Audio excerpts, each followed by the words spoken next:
I have been on a lot of podcasts, and there has been one consistent narrative across all of these podcasts from people I talk to. They want to see Microsoft become something better than what they have been over the last generation, especially when it comes to the games front. They want to get compelling, narrative-driven games that have iconic characters that you can really relate to and just become icons for the franchises that they are a part of. They want to get new IPs, and this is all just centered around games.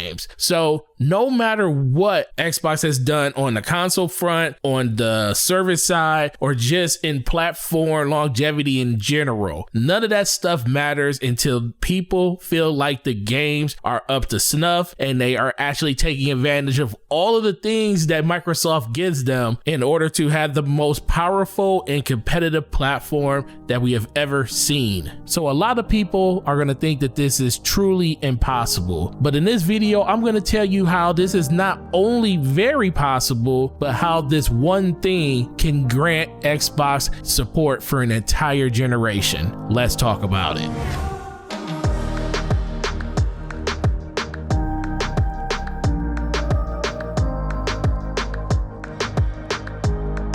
What's going on, ladies and gentlemen? It is your boy Forte, and I truly appreciate all of you guys for checking out this video. Please, if you enjoy the content on this channel, hit the like button and hit the subscribe button, hit the notification bell, turn it to on. It lets you know every time one of my videos are live. So let's get into the video, man. Xbox, Bethesda, E3 2021. This is what we're talking about. This is gamers Christmas. People have been looking forward to the exciting news that is going to come out of E3 during Microsoft's briefing with Bethesda. And like I said earlier, man, it only takes this one thing for Xbox to really garner support throughout the rest of this generation. And that one thing is just show us the games. The games is all we really need to know about. A lot of people know that Xbox is definitely in a deficit when it comes to trying to get new IPs out the gate in a timely manner because they started very, very late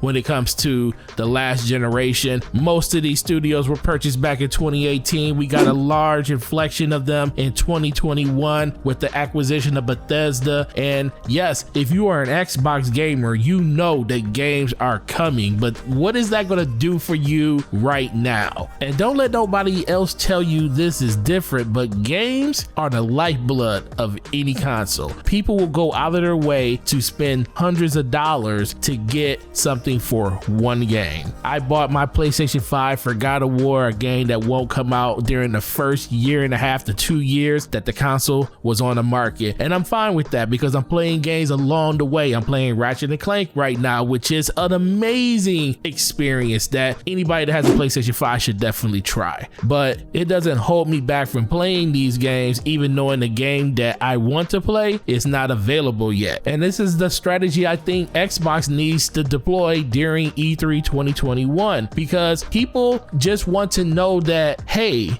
why do I have this system? Or B, why should I buy this system? Those are the only two things that Microsoft should be concerning themselves with when it comes to answering questions for either potential customers and fans or fans that are already on the platform. Because it only took Halo, one game, to make Xbox exactly what it is today. Halo was the reason Xbox is successful, and it's not going to be the reason that it stays successful, because it's time for a new avatar to take over for the Xbox brand. We had Master Chief, we had Marcus Phoenix, we had strong, very powerful characters during the original Xbox and 360 era, but I have to admit, it is time to have a new character thrust us forward into the next generation of what Xbox is going to be giving us. We may get that with Senua when it comes to Hellblade. We also could get it with the next Bethesda titles. We can get it with something like Wolfenstein. We can get it with something like Doomslayer, because Doomslayer and Master Chief are literally meant to be right next to each other in their iconic armor. And I do think Bethesda is going to bring a lot of clout to the Xbox brand. We also got Obsidian, and I think that they were a wonderful pickup by Xbox to actually broaden the horizons when it comes to their RPG making. Now that Xbox has 23 first-party studios under their belt, this gives them so much potential potential to be able to just give us that one game, that one figure, that one avatar that can thrust, like I said, Xbox into the next generation. And that's all they need. And if they can do it this E3, that will buy them a generation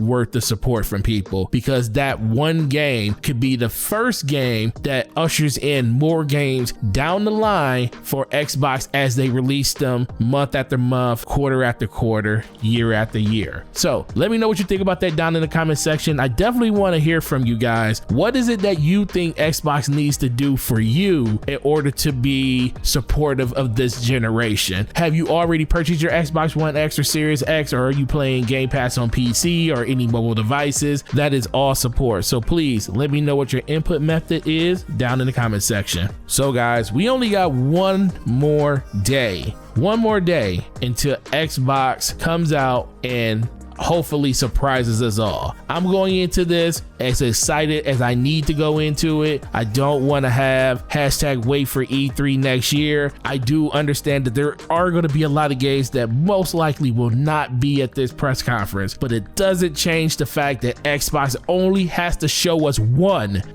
thing will buy them time until the next thing happens. And guess what? 2022 is going to be better than 2021. 2023 is going to be better than 2022, and 2024 might be just as good as 2023 depending on the release cycle of these games. And you know what? That's what you need to be thinking of as you go into these events and get excited for the future of what Xbox is going to bring you. It's your boy Forte, and please hit the like button, hit the subscribe button, turn on the notifications. It's going to let you know the next time one of my videos go live. Enjoy your E3 week. We gonna be here every day of the week talking about all of this stuff. DPS podcast this Thursday will be on my channel, and I can't wait to see all of you guys there so we can talk about how great Xbox was this past E3. I'll see you guys then. Peace.